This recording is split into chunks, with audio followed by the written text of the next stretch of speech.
Hello दोस्तों, कैसे हो। मैं आपका अपना केशव कोटा एक बार फिर से हाजिर हूँ नए वीडियो के साथ। और इस बार हम जा रहे हैं कोटड़ा एक ट्रेनिंग के लिए। SHWP school health and wellness programme, जो कि बहुत ही शानदार प्रोग्राम है। और हमें प्रशिक्षण देने के लिए उदयपुर से दक्ष प्रशिक्षक आ रहे हैं। दोस्तों, ये इतना शानदार प्रोग्राम है कि जब भी मैं इस प्रोग्राम को अटेंड करता हूँ तो अपने भीतर एक नई ऊर्जा का संचार महसूस करता हूँ। सकारात्मक सोच, नैतिकता, सामाजिकता, कुछ ऐसे टॉपिक हैं जो मुझे बहुत शानदार लगते हैं। और चूंकि अपने स्कूल का मैं एम्बेसडर हूँ, इसलिए मेरी जिम्मेदारी है कि मैं बच्चों को उसी रूप में मैं उनको समझा सकूं, और एक नागरिक के रूप में, और एक सामाजिक जो सोच होती है कि हमारा समाज, हमारा देश आगे बढ़े, उसी विचारधारा को लेते हुए और हम ये चीज़ें बच्चों को सिखाते हैं। तो चलिए ट्रेनिंग की तरफ चलते हैं सीधे, ज़्यादा देर नहीं करते हैं। तो आइए मेरे साथ चलते हैं।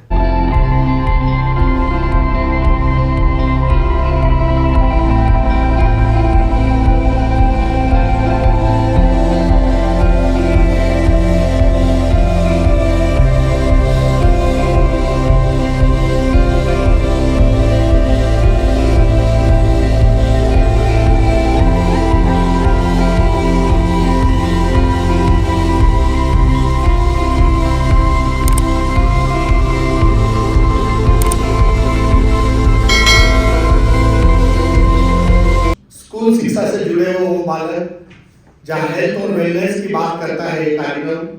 तो आज हमारे बीच में प्रमादरणीय मैडम रीना जी प्रधानाचार्य कोहुला ब्लॉक से जोरदार तालियों से मैं स्वागत अभिनंदन करना चाहूंगा। साथ ही विजयलक्ष्मी जी बोरवाल जो हमारे बड़गाम ब्लॉक से है SRG के रूप में, मैं इनका भी अभिनंदन करना चाहूंगा। साथ ही हमारे तोशीर जी सुखवाल SRG जो इसमें शिक्षक हैं, रीवा ब्लॉक से हैं, आपका अभिनंदन। साथ ही हमारे जगदीश जी सालवी जो कि वल्लभनगर ब्लॉक से हैं SRG के रूप में। साथ ही हमारे नेशनल लेवल के NRG जो है खुशवंत सिंह जी अधिकारी जो आपके बीच में उपस्थित रहते हैं, हमेशा आप ही के साथ ही हैं, वो हमारे, और मैं स्वयं सुरेश कांत मामूली लोग से हूँ SRG के रूप में आपके बीच में 3 दिनों तक हम इस सत्र को जीने का प्रयास करेंगे। और मैं मां शारदा से प्रार्थना करता हूँ कि ये जो 3 दिवस जो होंगे हमारे लिए, ये बहुत ही महत्वपूर्ण साबित होंगे। बहनों का विद्यालय स्वास्थ्य और कल्याण कार्यक्रम के जो हमारा 3 दिवसीय ट्रेनिंग दिवस है, इसमें बहुत बहुत स्वागत, अभिनंदन। साथियों, आपके सामने बैनर भी लगा हुआ है जिस पर क्या लिखा हुआ है? स्कूल स्वास्थ्य एवं कल्याण कार्यक्रम। कल्याण से क्या अभिप्राय है? आपको क्या अर्थ समझ में आया इसका? कल्याण का अभिप्राय लकड़ाना आता है, उसकी एंट्री होती है। एंट्री होने के बाद में वो लकड़ियां काटना प्रारंभ करता है। जब लकड़ियां काटना प्रारंभ कर देता है और शाम को जब उसके गट्ठर बनते हैं, वो उस पुराने लकड़हारे से ज्यादा बनाता है। वो सोचता है यार मेरे को बरसों हो गए, मेरे को अनुभव ज्यादा है, ये कल का लड़का है, इसको अनुभव नहीं है लकड़ी काटने का, फिर कि इसके पास ऐसी क्या चीज है कि मेरे से बेहतर लकड़ी काट कर इसने गट्ठर बना दिए। वो चिंतित रहा, घर पर गया, उसकी पत्नी ने पूछा आज क्या बात हो गई? उसने कहा कुछ नहीं, खाना बनाओ तो दे दे, मैं सोना चाहता हूँ। लेकिन उसको नींद नहीं आई, उस उधेड़ बुन में लगा रहा कि उसने लकड़ी ज्यादा कैसे काट ली। सुबह उठा, पूरी एनर्जी के साथ गया और उसने ये लक्ष्य बनाया आज इस लड़के से मैं ज्यादा लकड़ी काटने का प्रयास करूंगा, और उसने लकड़ी काटने का प्रयास किया। फिर भी शाम को उस लड़के के बराबर लकड़ी नहीं काट पाया। तीसरे दिन सेठ जी के पास गया कि सर हुक्म, सेठ जी मैं आपका सबसे पुराना मजदूर हूँ, मैं कई वर्षों से आपकी सेवा कर रहा हूँ, मेरी तबीयत खराब होती तो भी मैं लकड़ी काटने आता हूँ, मैंने आपके हमेशा का आज्ञा का पालन किया है, बहुत ईमानदारी से मैंने सेवा करने का प्रयास किया है, फिर भी आप इस नए लड़के को जो है पैसे ज्यादा दे रहे हो और मुझे कम पैसा दे रहे हो। तो सेठ जी ने कहा यार सीधी सी बात है, जितने गठर तू बनाएगा उसके पैसे मिल जाएंगे। तीसरे दिन भी वो असंतुष्ट भाव से घर गया और उसने तय कर लिया कि नहीं यार, मैं चौथे दिन जाकर लकड़ी काटने का पूरा प्रयास करूंगा और अब जो है मैं लंच भी नहीं करूंगा। वो लड़का लंच कर रहा था, उसने लंच भी नहीं किया, खाना भी नहीं खाया और लगातार लकड़ी काटता रहा। लास्ट में जब उसने गट्ठर बनाए तब भी उससे 1-2 कम मिले। अब उसने सोच लिया यार आखिर बात क्या करूं कि यार मैं मतलब इतनी एनर्जी लगा रहा हूं, इतनी ताकत लगा रहा हूं, मुझे अनुभव ज्यादा है, मुझे एक्सपीरियंस ज्यादा है, मैंने ज्यादा दुनिया देखी, मैंने ज्यादा काम किया, मैंने वो सारे जो प्रश्न थे ना उसके दिमाग में छाए हुए थे। लेकिन एक प्रश्न था कि आखिर वो लड़का कर क्या रहा, इसका उत्तर उसको नहीं मिला था। तो उसने सेठ जी ने कहा कि काम करना यार, उसी से जाके पूछ लेना आज सुबह आया कि तू जब दिन में खाना खाए ना तो उससे बात कर लेना। तो उसका ईगो टकराया, नहीं मैं सीनियर हूं, मेरे से अनुभव ज्यादा है, कल का लड़का ये क्या जानता है, उसको ज्यादा नॉलेज की बात, ठीक है गट्ठर बनाना तो मैं भी एक दिन इसके करीब पहुंच जाऊंगा। लेकिन फिर उसके मन में समझाया कि अपन 5 दिन से कर क्या रहे, यही तो कर रहे, लेकिन फिर भी अपन उसके बराबर उस टेक्निक्स में नहीं पहुंचे, तो आखिर ऐसी क्या चीज है। तो साथियों उसने ईगो को हर्ट करना बंद किया और अपने आप में ये धरातल पर आकर उसने प्रारंभ की बात को कि यार दोस्त तो आखिर क्या करता है यार कि इतने गट्ठर बना लेता। तो साथियों मैसेज ये है कि वो जो पुराना लकड़हारा ये कहता है उसको नए को, तो नया क्या कहता है कि दोस्त लकड़ी तुम भी काट रहे हो, लकड़ी मैं भी काट रहा हूं, लेकिन मुझे आप ये बताओ कि अपनी कुल्हाड़ी को धार कब लगे आपने अंतिम बार।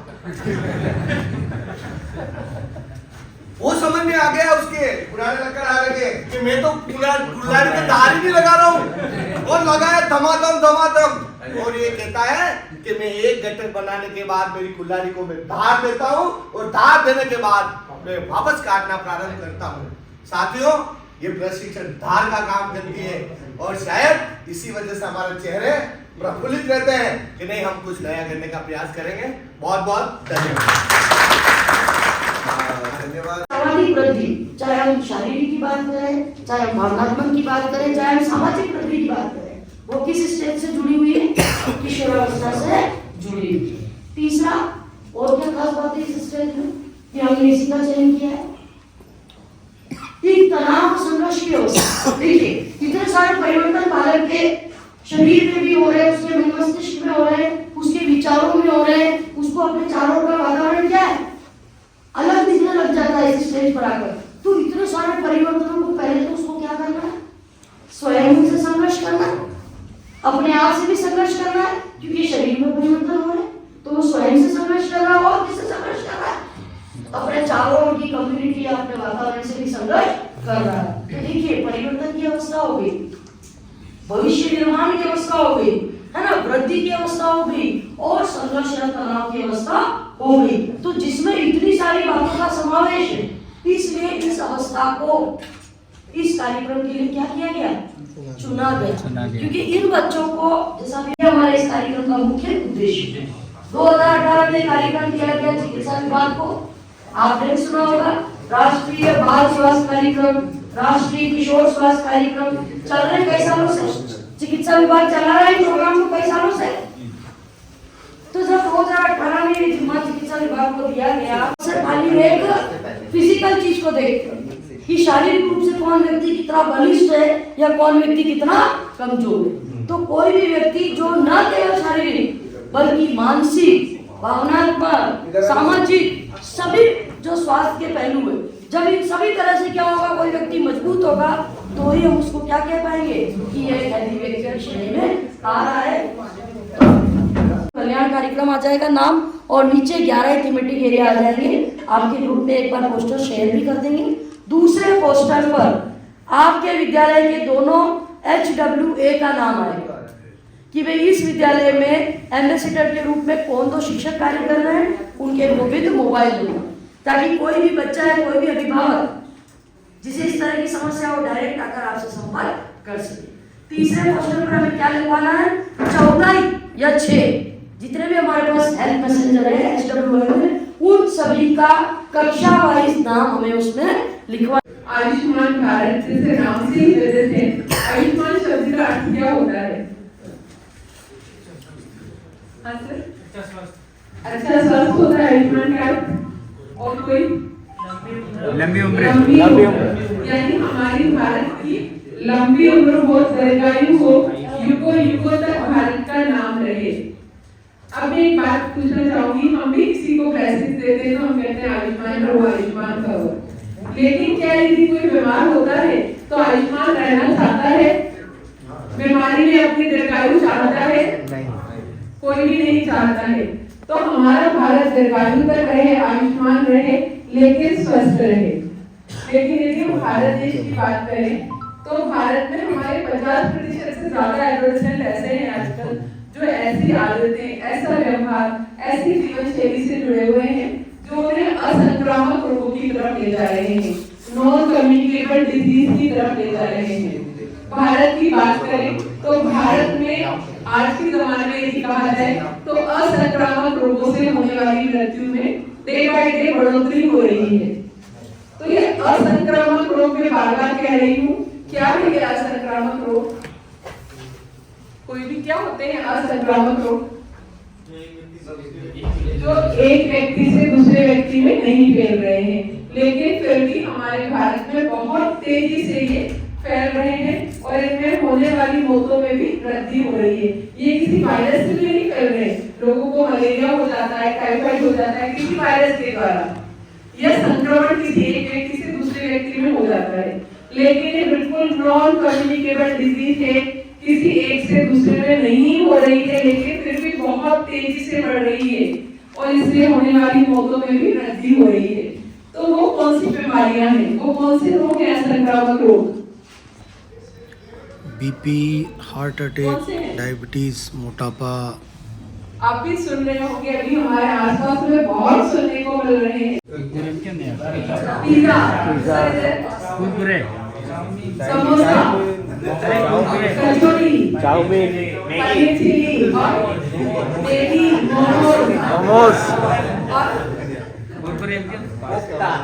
तो आपने जितनी भी चीजें बोली ये सभी चीजें मैदे से बनी हुई है, ठीक है ना। हाई सॉल्ट, फैट भी बहुत ज्यादा है और मैदा एक ऐसा परिष्कृत आटा है जो हमारे शरीर में डाइजेस्ट नहीं होता है। यदि हमने अभी रोटी खाई है 4 घंटे 5 घंटे बाद उसका डाइजेशन हो जाएगा। यदि उसका शुरू हो रही है, वो पढ़ाई में अपना पूरा समय लगा रही है, माँ कहती है बेटी भोजन कर ले, तो उसको लगता है यदि मैं भोजन करने आराम से बैठूंगी तो मेरा पढ़ने का कीमती समय बर्बाद हो जाएगा। उसके दोस्त उसे खेलने के लिए बुलाने आते हैं, तब भी वो नहीं चाहती है क्योंकि उसे लगता है कि कुछ देर भी यदि मैं बाहर निकल गई तो मेरा समय व्यर्थ हो जाएगा। क्या ये हैबिट हेल्दी है? नहीं है। क्यों नहीं है? मानसिक तनाव। बिल्कुल। यदि हम यहाँ समग्र विकास की बात कर रहे हैं, हमारा SLWP जो कार्यक्रम है वो गवर्नमेंट ऑफ इंडिया का फ्लैगशिप प्रोग्राम है। हमारी NEP नेशनल एजुकेशन पॉलिसी 2020 भी बालक के समग्र विकास की बात कर रही है कि उसका शारीरिक विकास, भावनात्मक विकास, संवेगात्मक विकास, सामाजिक विकास, सभी तरह के विकास की बात कर रही है। तो यदि वो अपना भोजन छोड़ रही है, अपनी फिजिकल एक्टिविटी छोड़ रही है, तो वो भी अनहेल्दी है। ठीक, भाई बहन है, दोनों ने अपना होमवर्क कंप्लीट किया। उसके बाद उसकी माता ने कहा कि बच्चों अब तुम थोड़ी देर खेल सकते हो। शमा बाहर साइकिल लेकर चली गई और झाकी अपना टैबलेट लेकर के गेम खेलने लगा। क्या झाकी की आदत हेल्दी थी? नहीं। क्यों हेल्दी नहीं थी? क्यों करना है और ये नहीं करना है तो क्यों नहीं करना है? तो जितना टाइम हमारा टैबलेट पर जाता है, किसी भी टीवी पर जाता है, लैपटॉप पर, कंप्यूटर पर जाता है, वो टाइम कैसा होता है? गतिहीन समय होता है। हम कोई एक्टिविटी करते हैं, सपोज कि आज मैं मोबाइल भी लेकर बैठी हूँ, यदि मैंने आधा घंटा भी मोबाइल को देखा तो क्या करते हैं? फिजिकल एक्टिविटी नहीं होती मैम। शायद मेरी आंखें भी नहीं हिलेगी, ज्यादा से ज्यादा मेरी फिंगर हिल जाएगी। तो हमारा गतिहीन समय, हमारी बॉडी सक्रिय नहीं है। तो कम से कम गतिहीन समय बिताना चाहिए, हमारी बॉडी एक्टिव रहनी चाहिए। एक दिन में स्क्रीन टाइम मैक्सिमम कितना होना चाहिए? 2 घंटे के लगभग किसी भी स्क्रीन के सामने बिताया हुआ टाइम, इधर लैपटॉप, कंप्यूटर, टैबलेट, मोबाइल और टीवी, क्योंकि आज के जमाने में हमारे टीचर ऐसे हो गए हैं जिनका ज्यादा से ज्यादा समय जो है ऐसी चीजों पे ही खर्च हो रहा है, वो स्क्रीन टाइम है। और स्क्रीन टाइम एक दिन में मैक्सिमम 2 घंटे, उससे ज्यादा नहीं होना चाहिए। चलिए, अभी हमने 3 छोटी सी आदतें मतलब स्टोरी देखी थी, इनमें हमने कुछ अस्वस्थकर आदतें देखी थी। तो हमारे किशोर किशोरी इस तरह की आदतों की तरफ क्यों अग्रसर हो रहे हैं, है ना, जिससे हम सारे काम परफॉर्म करते हैं। सुबह खाइए कुंवर सा, दोपहर यथा नरेश, भोजन लीजिए रात में जैसे रंग सुरेश। इसको कोई समझा पाएगा मुझे? सुबह अच्छा खाना, राजाओं की तरह वो जाओ ना, राजाओं की तरह खाना चाहिए। दोपहर को उससे कम और शाम को बिल्कुल गरीब की तरह। ठीक है, एक थोड़ा सा पहनने की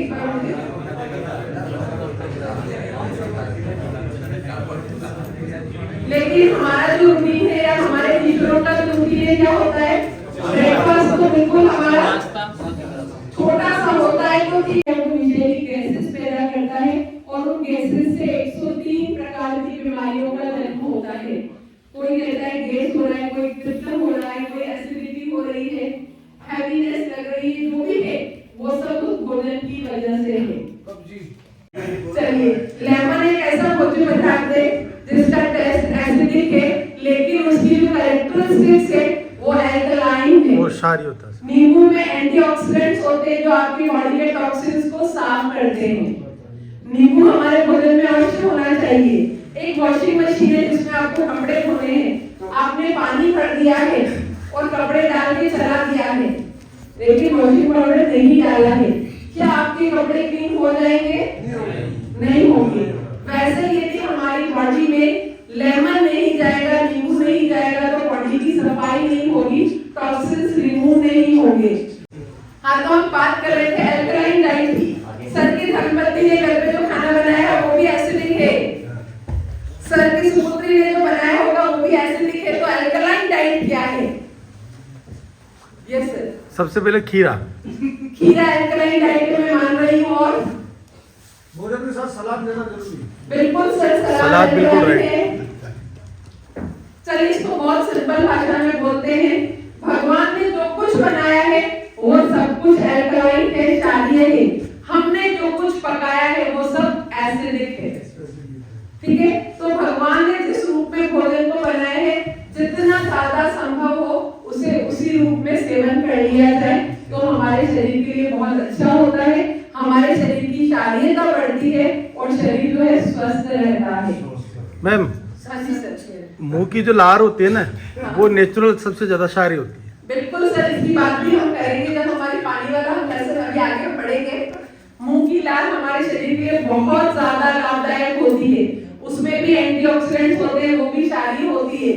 जो लोग अपने मुंह की लार को थूक देते हैं वो अपना ही नुकसान कर रहे हैं।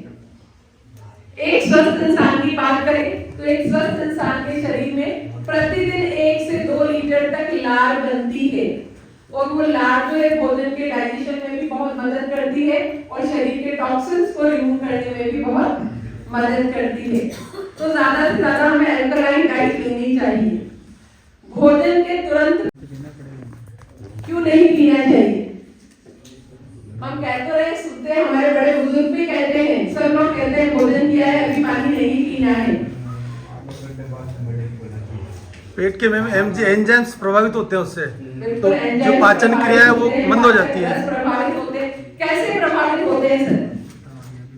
कोई थोड़ा बता पाएगा हमारे सदन को? देखिए, चलिए, आप हमारे गैस में हम कुछ पकाने के लिए रखते हैं, ठीक है, मैंने गैस जलाया, कुछ पकाने को रखा, फिर मैंने पानी डाल दिया, फिर गैस बंद हो गया, फिर मैंने गैस जलाया, फिर पानी डाल दिया, गैस फिर बंद, फिर मैंने गैस जलाया, फिर पानी डाल दिया। तो जो भी चीज पकाने को रखी है या गर्म करने को रखी है, क्या वो हो पाएगी? नहीं हो पाएगी। वैसे ही हम बिल्कुल वैसे ही हमारा जठर है जो भोजन को पचाने के लिए जठराग्नि प्रज्वलित होती है।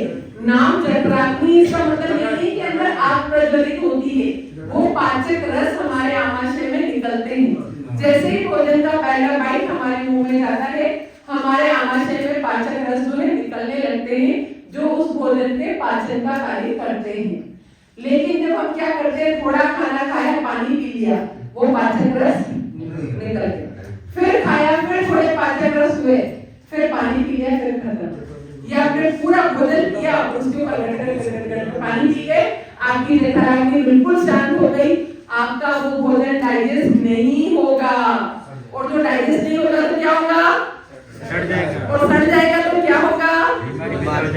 गैस, एसिडिटी, कब्ज, विभिन्न प्रकार की बीमारियों को जन्म देगी। और उस भोजन में जो न्यूट्रिएंट था, जब भोजन पचा ही नहीं तो वो न्यूट्रिएंट्स आपके ब्लड में नहीं मिल पाएंगे, तो जो एनर्जी अगर उस ब्लड को मिलनी चाहिए तो वो नहीं मिल।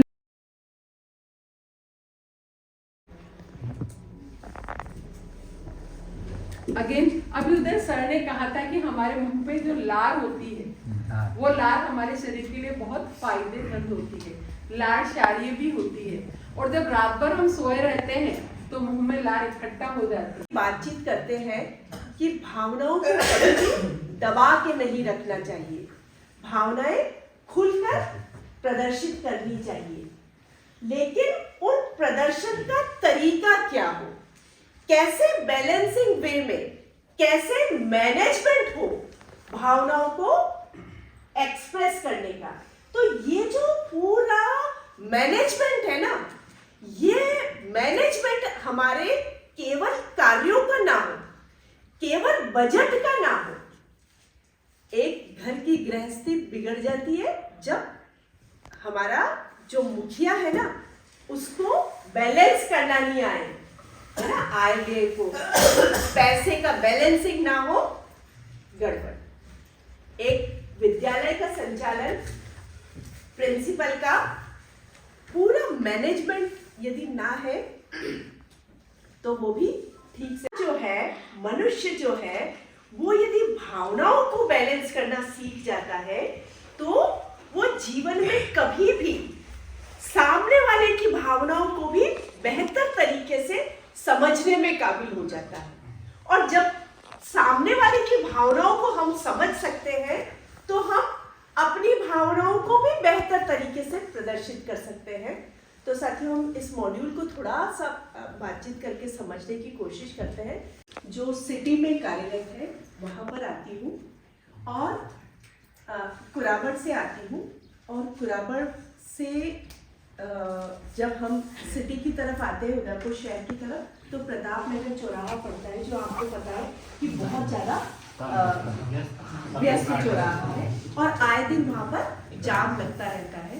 तो अभी 2-3 दिन पहले ही मैं वहाँ से गुजर रही थी, तो मैं अपने स्कूटी पे पीछे बैठी हुई थी, चला कोई और रहे थे, और पैडल, चूंकि मैं बिल्कुल फ्री थी, तो मेरी पैडल जो बाइक चल रही थी उसको मैं बराबर नोट कर रही थी।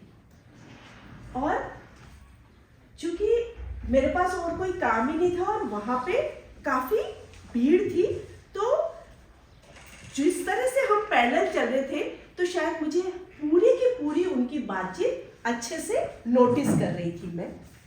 मैंने देखा साथियों, पति पत्नी, साल की बच्ची बैठी हुई थी, किसी बात में बहुत ज्यादा गर्मा गर्मी हो रही थी दोनों पति पत्नी। पति ने कहा, जाके देखना इस बार तू, आने की जरूरत नहीं, वापस बैठी रहना अपने पिए। और पत्नी को 2 सेकंड तो रुकी, लेकिन वो आवेग कंट्रोल में नहीं हुए।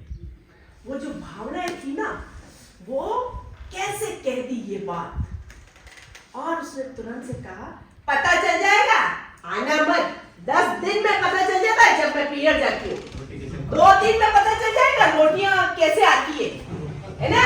और ये ना जो जिस बात पे इतरते हो ना कि मैं खा लूंगा, पता चल जाएगा 4-5 दिन में, है?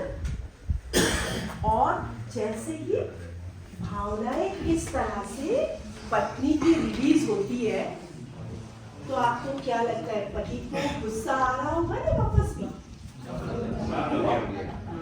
रोटी के नाम लेते है ना?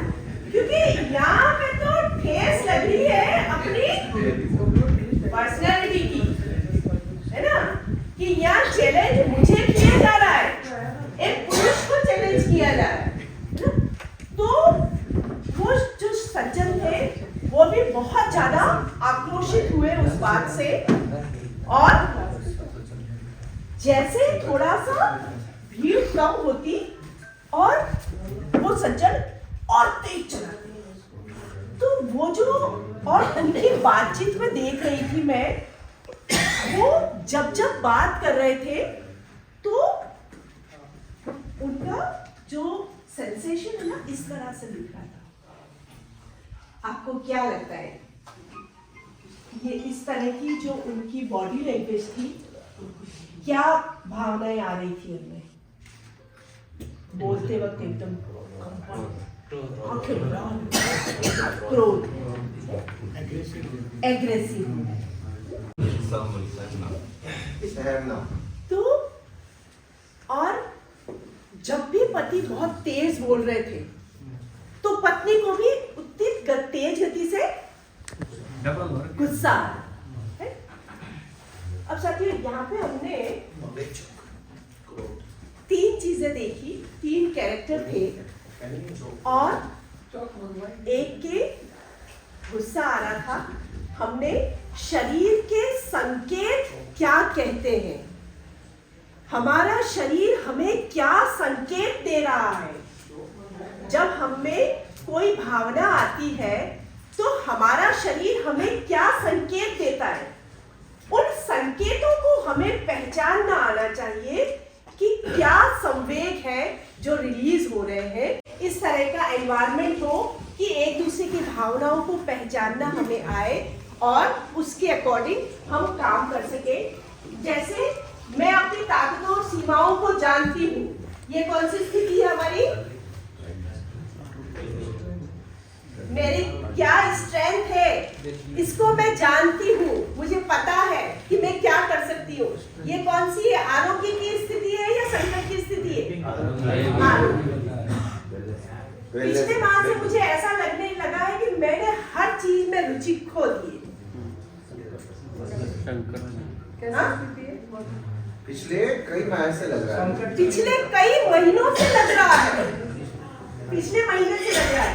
यहाँ पे अपन ने क्या बात की थी, संकट की स्थिति लगभग कितने समय होती है, तो यहाँ पे मुझे लग रहा है कि मैंने हर चीज में रुचि खो दी है, डिप्रेस्ड हूँ, राइट, बीमारी की स्टेज आ गई है।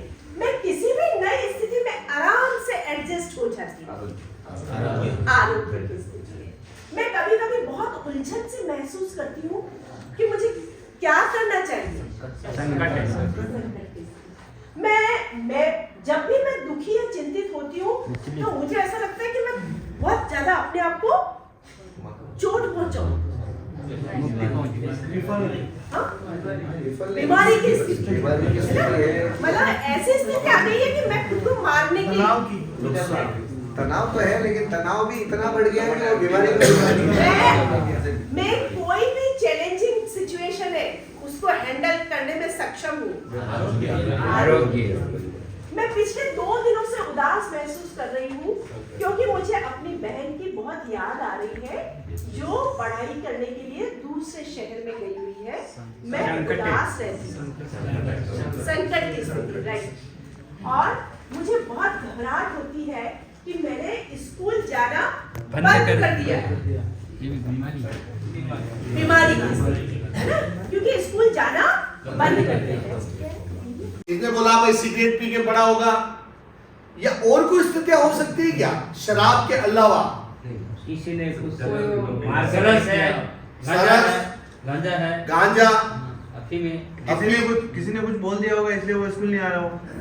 स्कूल में कुछ बोल दिया मारेंगे, वो बहुत दिनों से जा रहा हूँ इसलिए भी नहीं आ रहा हूँ। हाँ, एक कंडीशन ये होती है, लेकिन यहाँ पर देखते हैं अपन कि यहाँ पर पेड़ के नीचे पड़ा पाया है, या पेड़ के ऊपर सड़ है ना? गिर गया हो, सर कह रहे पेड़ के ऊपर नीचे गिर गया हो, सारी स्थितियां बन रही हैं, लेकिन अपन ज्यादातर किस बात पर सहमत हो सकते हैं कि सर ये कंडीशन परफेक्ट है?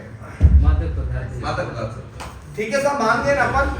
तो अपन मादक पदार्थों का जो सेवन अपन देखते हैं, क्या वास्तव में ये मादक पदार्थों का सेवन करना आजकल के युवाओं में या आज के जो हमारे स्कूल में अध्ययनरत बालकों के लिए कुछ ऐसी चुनौती है क्या? क्या ऐसी कुछ चीज है क्या उनकी वजह से हम भी कहीं चिंतित हैं? हैं? आम बात है। अरे पी के चोरी करते हो, हाँ सर, फिर है ना वो नशे की लत लग जाती है, फिर कोई भी जा रहा है ना उनको है ना पत्थर वत्थर मार के चोरियां भी करते हैं, लूटने का काम भी करते हैं फिर बड़े होके।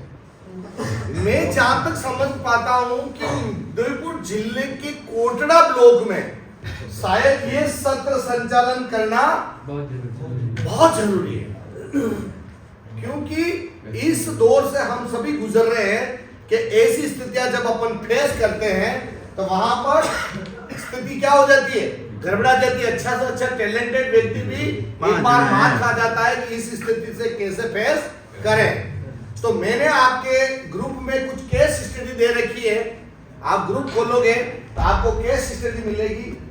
तो मादक पदार्थों की बात अपन करना चाह रहे थे, उसी के बीच में मैं और ये कहना चाहूंगा कौन कौन से मादक पदार्थ ऐसे हैं जिस पर अपन कुछ चर्चा कर रहे हैं केस स्टडी से पहले। मादक पदार्थ तो सब ठीक है सर, ये सुकर जो नशा होता है ना वो सबसे ज्यादा खराब है। जैसे कि गांजा कह सकते हैं, ये सरज ये कह सकते हैं, बाकी ये बहुत मुश्किल से मिलता है सर। बाकी चलो ठीक है, लिक्विड वाला लेता हो तो भाई ये सोशल ड्रिंक है भाई, यूँ कह सकते हैं, इजी गोइंग मिल भी जाता है तो इसके पीछे दौड़ना नहीं पड़ता इतना। बाकी सुकर नशा सर शरीर के लिए भी और सबके लिए भी नुकसानदायक है सर।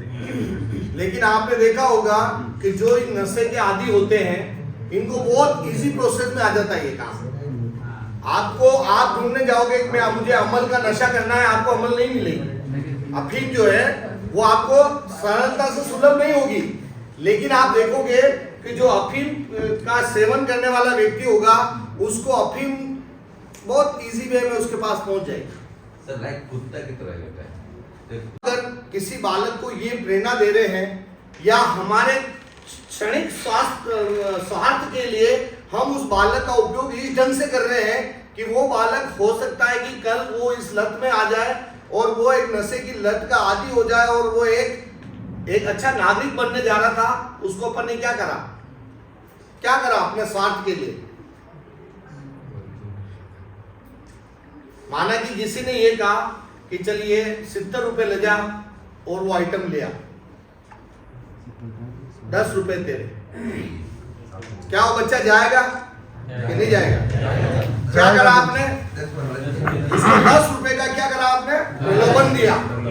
उस 10 रुपए के प्रलोभन से आपने उस बालक के बारे में ये नहीं सोचा कि यार अगर ये चीज मैं इसको मंगा रहा हूं और इसको 10 रुपए का लालच, 1 दिन 2 दिन 3 दिन 4 दिन और 5वें दिन तो वो ये कहेगा कि मुझे 10 रुपए नहीं चाहिए, इसमें से 1 घूंट मुझे पिला दे। क्योंकि यार तू जो काम कर रहा है वो वास्तव में कितना इंपॉर्टेंट काम होगा यार, तभी तो मंगा रहा है ना। तो हो सकता है कि ये जो चीज आप प्रयोग में ला रहे हो उसका जो सेवन कर रहे हो उसमें से कुछ सेवन मैं भी कर लूं, या हो सकता है रास्ते में उसका मूड बन जाए लाते लाते कि वो ढक्कन खोल के 2 घूंट पी ले। Yes sir. Raju Bada. Yes sir. Raju Vidya. Yes sir. Shyamlal. Hello sir. Jagiya. Yes sir.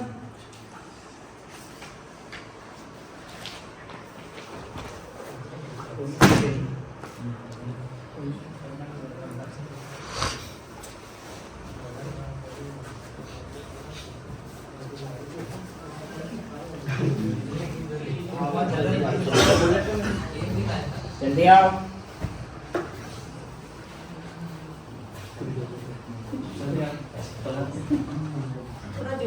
थोड़ा दे नहीं यार, लेने यार क्या समस्या है? सिगरेट है कि नहीं? अरे सिगरेट दे ले। अरे लेके पीता है यार, ले तो शंकर साहब बनाते हैं, मजा आ जाएगा। ज्यादा बनाना रहे सर आ जाएंगे ध्यान से सर आ जाएंगे सर मना करने वाले अरे ध्यान से ये क्या जगिया चलो आ जाओ जल्दी आ जाओ आ रहे करनी है टॉयलेट कर रहे हैं वही देने अरे निकालता हूँ अरे निकालता है तो सिगरेट ले ले यार अरे सिगरेट ले ले तेरे भाई के पास सिगरेट पड़ी है अरे ले लेता हूँ अरे यार कैसे क्या करने के भाई नहीं किया अरे सर भले बड़ी सिगरेट है मजा आएगा एक बार पी के देखना अरे क्या मजा आता है काम नहीं करेगा ऐसा मजा आता एक बार ले मजा आ जाएगा अरे एक दिन तो सिगरेट के चलम पीती हमने तो अरे भाई एक बार चट्टा मारेगा ना और फिर ठंडा लाओ क्या अरे एक बार अरे भाई अरे यार मैं आज तक पीनी कैसे पी लूं यार जब बात कर रहे हैं नहीं पी रही है मेरे अरे अपने वो अपने स्कूल में शौक का पाउडर नहीं आता है उसके जैसा एक चीज है जो अपने सूंघते यार अरे कुछ भी होगा मेरे को नहीं लेना आप लेके आओ मेरे को जाना अरे मैं टॉयलेट के लिए बुलाए थे यार ऐसे क्या करते हो बुला के यार दोस्त ग्रुप से बाहर कर लेंगे दोस्त क्या करो दोस्त बाहर कर लेंगे ग्रुप से इसको बाहर करो यार नहीं यार इसको अरे यार मजबूर करो यार नहीं लेनी मेरे को बोल दिया ना यार ले ले यार ठीक है छुट्टी हो जाए फिर मिल जाए तो ग्रुप से बाद में देखेंगे छुट्टी के बाद देखेंगे आज दोस्त की बात तो मान यार आज की बात आज ही मजा आएगा ठीक है चलो थोड़ा सा आ जाएगा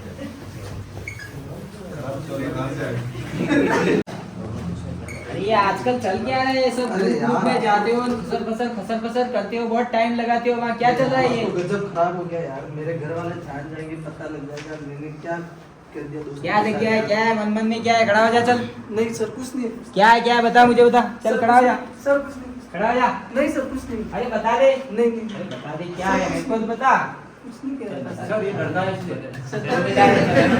तू बता सर क्या हुआ वहाँ पे हम टॉयलेट करने गए थे तो बाथरूम में रजनीगंधा निकाला किसी ने तान से निकाला सिगरेट निकाल पिला दिया बेहोश हो गया अच्छा ये सब काम करते हो तुम लोग सर नहीं कौन पिला करता है ये सर नहीं पिला कौन लाया था सर नहीं पिला फिर लाया कौन था सर किसी को नहीं पिला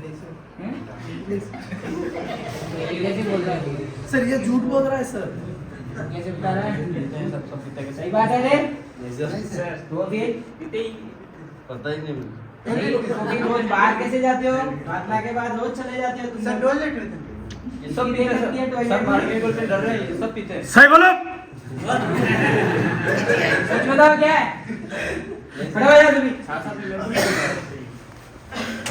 क्या दिक्कत है कोई नहीं अरे बताओ क्या है क्या है श्याम क्या है सर बताओ कि आप मारेंगे नहीं मालूम बता दे नहीं मालूम सर आपको बता दूंगा पर मेरे दोस्त तो भी हैं सर नहीं कुछ नहीं होगा मैं सर, आप मारोगे? सर, आप मारोगे? नहीं बताऊंगा किसने बताया नहीं बताऊंगा मैं नहीं सर मैं नहीं अरे बताऊंगा बता दे नहीं बताऊंगा सर मैं नहीं बताऊंगा सर आप मारोगे तो नहीं मालूंगा ना तो चलो बात क्या है सर मुझे जबरदस्ती सर मैं कुछ नशा पता कुछ नहीं करता हूँ बीड़ी सिगरेट नहीं पीता हूँ तो भी मेरे दोस्त सर मेरे को दबाव डालते हैं नहीं तो तेरे को दोस्ती से बाहर निकलने छुट्टी होने के बाद तेरे को पीटेंगे झूठ पड़ेंगे तेरे को घर कैसे जाएगा इसी रास्ते में जाएगा हमारे साथ ही आएगा यूँ कह रहे सर इसलिए मैंने आज थोड़ा सर सिगरेट और गुटखा खा दिया सर इन्होंने दबाव अच्छा, डाला ये सर। सब चल रहा है हाँ सर मतलब मानसिक प्रताड़न किया जा रहा है हाँ सर पर दोस्तों को बोलना मत सर नहीं मैंने बोला वही ठीक है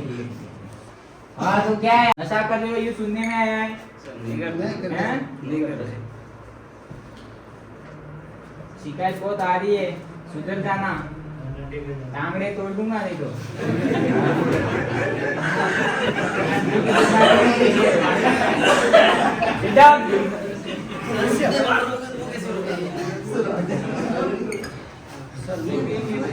कुछ करते हैं इनकी कार्रवाई कल करते हैं कुछ बताओगे तो नहीं पिएंगे हम देखो ये नशा करना बहुत बुरी आदत है